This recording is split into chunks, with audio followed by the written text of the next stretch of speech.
আমাদের সংসার চলবে কি করে? যদি বুঝতে তাহলে এরকম কমেন্ট করতে না।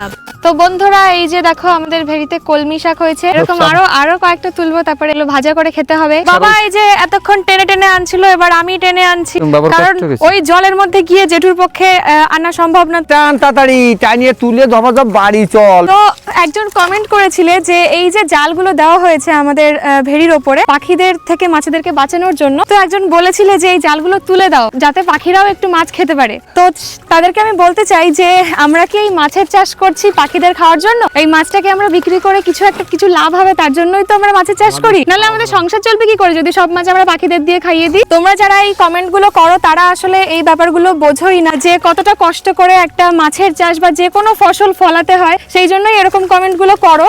যদি বুঝতে তাহলে এরকম কমেন্ট করতে না। আমাদের 1 কেজি মাছ তৈরি করতে 60 টাকার খাবার লাগে, 20 টাকা আছে পুকুর খরচা, জাল খরচা, এদিক দিয়ে 100 টাকা পড়ে যায় 1 কেজি মাছ তৈরি করতে।